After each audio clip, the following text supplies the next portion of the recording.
20.000 léguas submarinas, obra de Júlio Verne. O ano de 1866 notabilizou-se por um acontecimento insólito, fenômeno inexplicado e inexplicável do qual certamente ninguém se esqueceu. Rumores agitavam as populações portuárias e alvoroçavam a opinião pública no interior dos continentes. Porém, foi a classe dos marítimos a que mais ficou apreensiva. Negociantes, armadores, capitães de navios, skippers e masters da Europa e dos Estados Unidos, oficiais das marinhas, militares de todos os países e, em seguida, governos dos diversos estados de ambos os continentes se preocuparam a fundo com o assunto. Com efeito, recentemente, diversos navios haviam se deparado com uma coisa estranha e enorme no mar, um objeto comprido, fusiforme, fosforescente em determinadas circunstâncias, infinitamente maior e mais veloz que uma baleia. Os detalhes relativos a essa aparição, registrados em diversos livros de bordo, coincidiam com bastante precisão no que se refere à estrutura do objeto ou da criatura em questão, a velocidade inigualável de seus movimentos, a força espantosa de sua locomoção, a vida singular de que parecia dotada. Caso se tratasse de um cetáceo, superava em volume todos os que a ciência classificara até o momento. Nem Cuvier, nem Lacépède, nem o senhor Dumeril, nem o senhor de Quatrefages teriam admitido a existência de tal monstro, a menos que o tivessem visto, isto é, visto com seus próprios olhos de cientistas.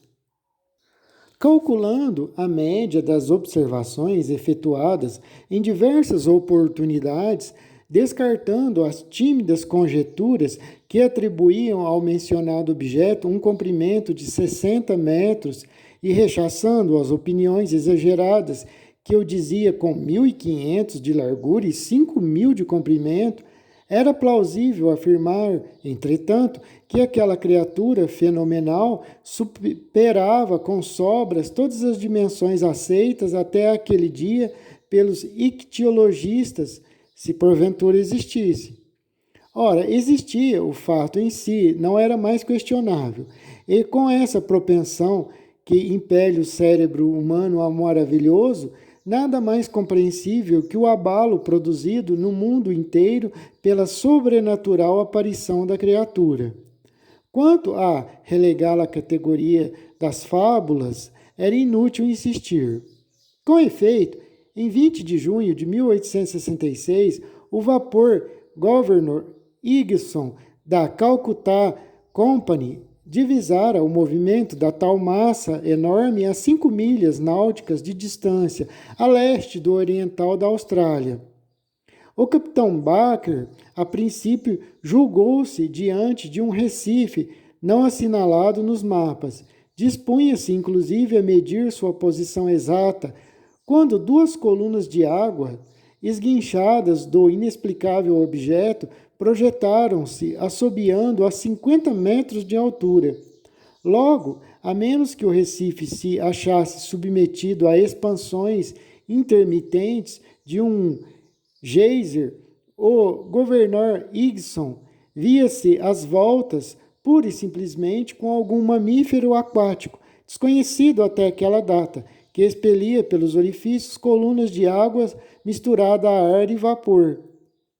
Fato similar foi igualmente observado em 23 de julho do mesmo ano, nos mares do Pacífico, pelo Christopher Colon, da West India Pacific Company, o que demonstrava que aquele cetáceo fora do comum era capaz de deslocar-se de um ponto a outro em inaudita velocidade, uma vez que, com 3 dias de intervalo, o governor Higginson e o Christopher Colon haviam-no observado em 2 zonas do mapa separadas por mais de 700 léguas marítimas de distância.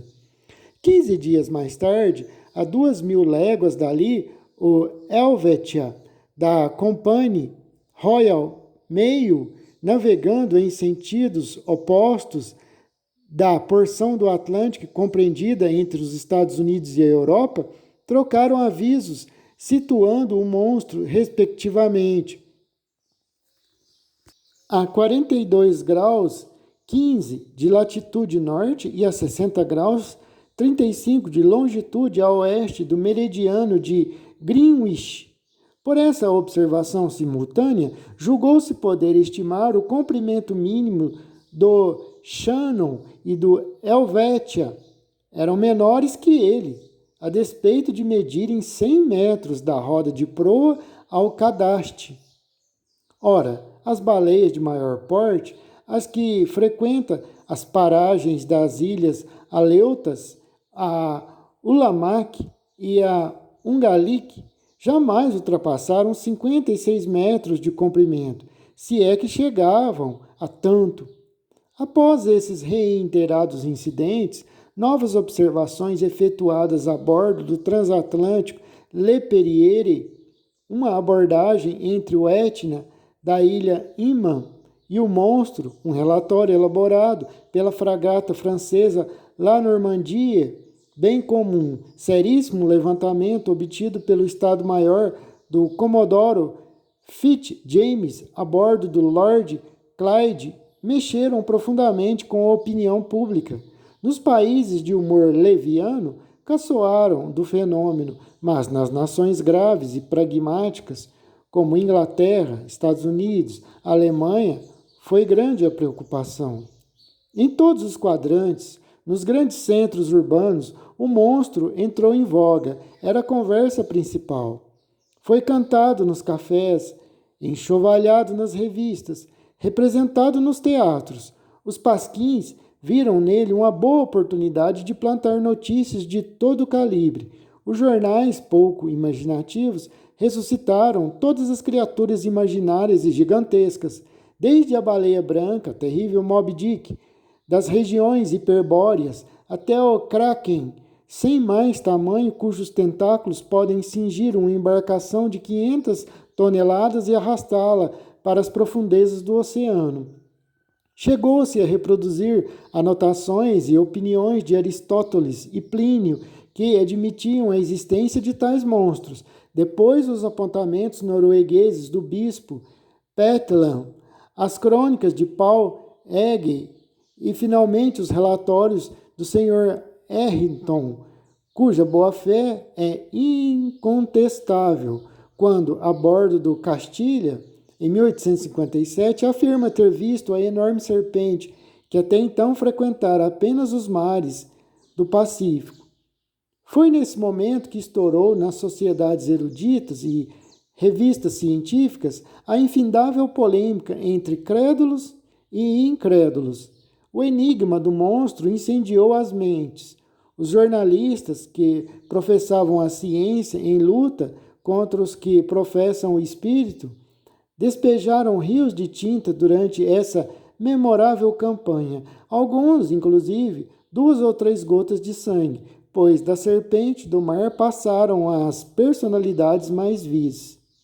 A guerra prosseguiu com peripécias diversas, 6 meses a fio. Aos artigos de fundo do Instituto Geográfico do Brasil, da Academia Real das Ciências de Berlim, da Associação Britânica, do Instituto de Washington, as discussões do The Indian Arquipélago, do Cosmos, do padre Moigno, de Petermann, as crônicas científicas dos grandes jornais da França e do estrangeiro, a imprensa nanica respondia com uma verve inesgotável, parodiando um dito de Linneu, citado pelos adversários do monstro. Seus espirituosos repórteres argumentaram que a natureza não produzia tolos e conclamaram seus contemporâneos a não desmentir a natureza, admitindo a existência dos krakens, das serpentes marinhas, das Moby Dicks e de outras elucubrações de marujos delirantes. Para terminar, no artigo de um jornal satírico dos mais temidos, o mais insensado de seus redatores, Superando a todos, abarroou o monstro como Hipólito, desferiu-lhe o soco fatal e nocauteou-o em meio à gargalhada universal. A gozação vencera a ciência, enfim. Nos primeiros meses do ano de 1867, o assunto, porém, pareceu sepultado, e nada indicava viesse a renascer quando fatos novos foram levados ao conhecimento público. Não se tratava mais, então, de um problema científico a ser resolvido, mas de um problema concentramente real, a ser enfrentado com seriedade. O caso ganhou um aspecto inédito. O monstro voltou a ser ilhota, rochedo, Recife, mas Recife arisco, indeterminável, ambulante e etc. Na noite de 5 de março de 1867, o Moravian, da Montreal Ocean Company, achando-se a 27 graus 30 de latitude e 72 graus 15 de longitude, colidiu sua alheta de bordo contra um recife que mapa algum assinalava naquelas paragens. Sob o esforço combinado do vento e de seus 400 cavalos vapor, ele avançava a velocidade de 13 nós. Ninguém punha em dúvida que, não fosse a qualidade superior de seu casco, o Moravian, rasgado pelo impacto, teria sido engolido com os 237 passageiros que trazia do Canadá para a profundeza do oceano. Ocorrera o acidente por volta das 5 horas da manhã, quando o dia começava a raiar. Os oficiais de guarda acorreram à proa do navio, examinaram o oceano com a mais escrupulosa atenção. Porém, não viram nada a não ser um poderoso redemoinho a 600 metros de distância, como se a superfície da água houvesse sido violentamente açoitada por algo. As coordenadas exatas do local foram calculadas e o Moravian prosseguiu sua rota sem avarias aparentes. Teria colidido com uma rocha submersa ou com o imenso destroço de um naufrágio? Impossível saber. Porém, após uma inspeção realizada em sua carena nas enseadas de reparo, constatou-se que parte da quilha estava rachada. Esse fato em si, muito grave, talvez tivesse sido esquecido, como tantos outros, se 3 semanas depois não houvesse se repetido em condições idênticas. Porém, em virtude da nacionalidade da embarcação, vítima dessa nova abordagem, e da reputação da companhia a qual ela pertencia, o incidente teve enorme repercussão. Ninguém desconhece o nome do célebre armador inglês Cunard. Esse inteligente industrial criou, em 1840, um serviço postal entre Liverpool e Halifax, com 3 navios de madeira movidos a roda, uma força de 400 cavalos e uma arqueação de 1.172 toneladas. 8 anos depois, a frota da companhia expandia-se com 4 navios de 650 cavalos e 1.800 toneladas, e 2 anos mais tarde, com outras 2 embarcações superiores em potência e tonelagem. Em 1853, a companhia Cunard, cuja concessão para o transporte de despachos acabava de ser renovada, acrescentou sucessivamente ao seu equipamento o Arábia, o Pérsia, o China, o Escócia, o Java e o Rússia, todos eles navios recém-saídos do estaleiro e os de maior tonelagem, depois do Great Stern, que jamais singraram os mares. Nesse ritmo, portanto, em 1867, a companhia possuía 12 navios, dos quais 8 movidos a roda e 4 a hélice. Se forneço esses detalhes bastante sucintos, é a fim de que todos tenham uma noção exata da importância dessa companhia de transportes marítimos, conhecida no mundo inteiro por sua eficiente administração. Nenhuma empresa de navegação transoceânica Nenhuma empresa de navegação transoceânica foi dirigida com mais argúcia, nenhum negócio viu-se coroado de maior sucesso. Em 26 anos, os navios Cunard atravessaram 2.000 vezes o Atlântico e jamais uma viagem foi cancelada, jamais um atraso aconteceu, jamais carta, homem ou nau extraviou-se. O que faz com que, apesar da acirrada concorrência da França, os passageiros ainda prefiram a linha Cunard a qualquer outra, como bem demonstra um levantamento baseado nos documentos oficiais dos últimos anos. Dito isto, nada mais natural do que a repercussão gerada pelo acidente sofrido por um de seus mais belos vapores.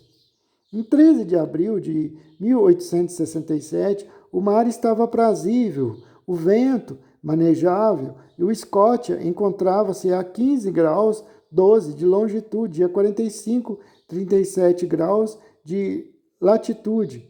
Avançava a uma velocidade de 13 nós e 43 centésimos, propelido por 6.000 cavalos vapor. Suas rodas golpeavam o mar com uma regularidade perfeita. Seu tirante de água era então de 6 metros e 70 centímetros e seu deslocamento de 6.624 metros cúbicos. Às 16 horas e 17 minutos, durante o lunch, dois passageiros reunidos no grande salão, um choque quase imperceptível produziu-se no casco do Scotia, na altura da alheta e um pouco atrás da roda de bom bordo. O Scotia não colidira, sofreram uma colisão, e por parte de um instrumento mais cortante ou perfurante do que contundente. O abalroamento parecera tão sutil que ninguém a bordo teria se sobressaltado não fosse o alarme dos fiéis do porão que subiram ao convés aos gritos de "Estamos afundando! Estamos afundando!". A princípio, os passageiros ficaram bastante assustados, mas o capitão Anderson apressou-se em tranquilizá-los. Com efeito, era impensável a iminência de perigo. O Scotia, dividido em 7 compartimentos por paredes estanques, venceria incólume uma simples infiltração de água. O capitão dirigiu-se prontamente ao porão, constatou que o 5º compartimento fora inundado pelo mar, e a rapidez da inundação atestava que a entrada de água era significativa. Por sorte, esse compartimento não abrigava as caldeiras, pois nesse caso o fogo teria se apagado sumariamente. O capitão Anderson mandou para as máquinas. Um dos marujos mergulhou para verificar a avaria. Instantes depois, identificava-se a existência de um buraco de 2 metros na carena do vapor. Impossível vedar entrada de água de tal envergadura. O Scotia, com as rodas semi-imersas, foi obrigado a seguir viagem nesse estado.